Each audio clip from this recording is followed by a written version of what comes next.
చెప్పుకో చూద్దాం. ప్లీజ్ కేతన, నేను కొంచెం బిజీగా ఉన్నాను.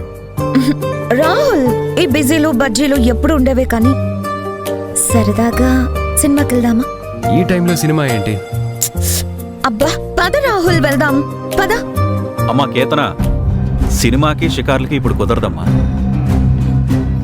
ఎందుకు మావయ్య? నేను రాహుల్ గుడికి వెళ్ళాలి. అయినా ఈ టైంలో గుడికి డాడ్?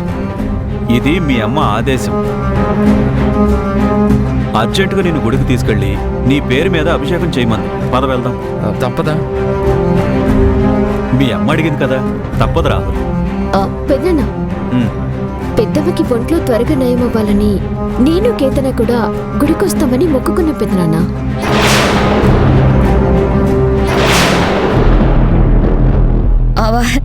అవును మావయ్య, మేము కూడా మీతో పాటు వస్తాం. వద్దమ్మా, ముందు నువ్వు నన్ను మావయ్య అనవసరం లేదు, అంకుల్ అని చాలు.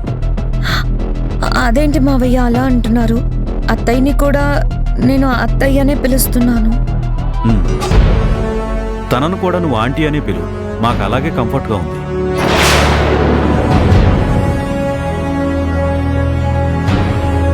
మావయ్య గారి వాయిస్లో ఏదో తేడా వచ్చిందేంటి?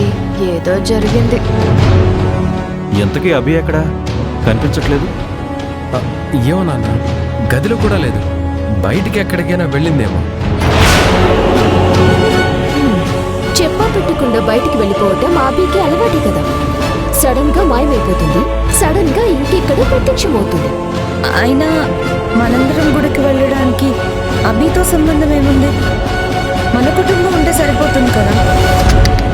అమ్మా కేతన, అభి కూడా ఇంకా ఈ కుటుంబమే. అభికి రాహుల్కి ఇంకా విడాకులు అవ్వలేదు. మీరు అభిని మీ కుటుంబం అని ఎంత అనుకుంటే ఏం లాభం అంకుల్? తనంటే రాహుల్కి అస్సలు ఇష్టం ఉండదు. అత్తయ్య గారు అభిని చూస్తేనే అసహించుకుంటారు. ఇక అలాంటి వ్యక్తిని ఇంకా మీ కుటుంబ సభ్యురాలు అని ఎందుకు చెప్పుకుంటారు? కొన్ని బంధాలంత త్వరగా చెరిగిపోకేతన. ఏంటో అంకుల్, మీరేమో అభిని నెత్తినెక్కించుకొని కూర్చుంటారు. అభి ఏమో ఇంట్లో ఎవరికి మనశ్శాంతి లేకుండా చేస్తుంది.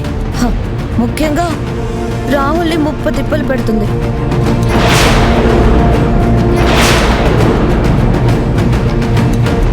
నేను రాహుల్ కలిసి ఉంటేనే చాలు, తెగ నిప్పులు చెరుగుతోంది.